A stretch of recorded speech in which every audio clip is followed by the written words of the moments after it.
ഞാനത് മന്ത്രി അതിനെക്കുറിച്ച് വിശദീകരണം നൽകി. അദ്ദേഹം തെറ്റുപറ്റിയതിൽ ഖേദവും പ്രകടിപ്പിച്ചു. പിന്നെ ഇനി അത് വിവാദമാക്കേണ്ട ആവശ്യമില്ല.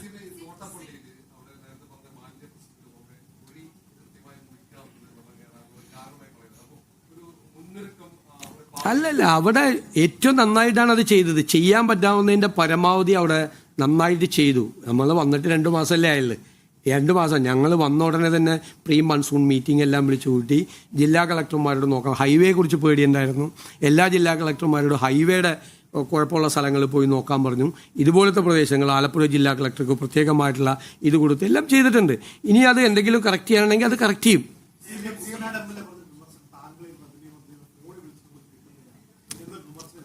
അത് ക്യാബിനറ്റ് ഉള്ളപ്പോഴും അദ്ദേഹം വിളിച്ചത് ആണ്.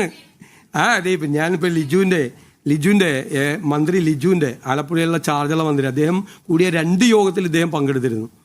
ഇപ്പം അദ്ദേഹം വിളിച്ചത് കിട്ടിയില്ല എന്ന് പറയുന്നത് ക്യാബിനറ്റ് ഇവിടെ കൂടിക്കൊണ്ടിരിക്കുമ്പോഴാണ്. ലിജുവിൻ്റെ ഫോണിൽ നമ്പർ കിടക്കുന്നുണ്ട്.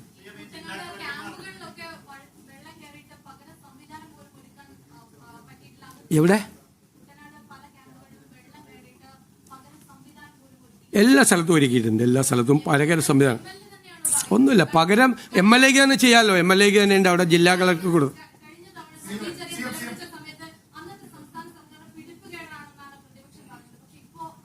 അങ്ങനത്തെ ഒരു വിഷയം അവിടെ വെള്ളം കയറിയ സ്ഥലത്ത് വേറെ ക്യാമ്പിലേക്ക് മാറ്റും. ഞാൻ പറഞ്ഞല്ലോ 150 പേര്, അതൊന്നും ഒരിക്കലും ഉണ്ടായില്ല. 1500 പേരുടെ ക്യാമ്പ് വരെ ഇവിടെ ഉണ്ടായിട്ടുണ്ട്.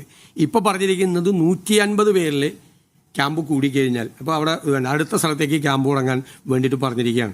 എത്ര രൂപ ചിലവായാലും ഒരു ഇതില്ല എന്ന് ജില്ലാ ഭരണകൂടത്തിൽ അവിടെ ചാർജുള്ള മന്ത്രി 2 പ്രാവശ്യം വിളിച്ചു.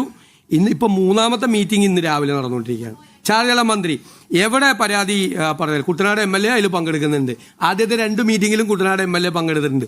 ഓരോ യോഗം നടക്കുന്നത് പരാതി തീർക്കാൻ വേണ്ടിയിട്ടാണ്.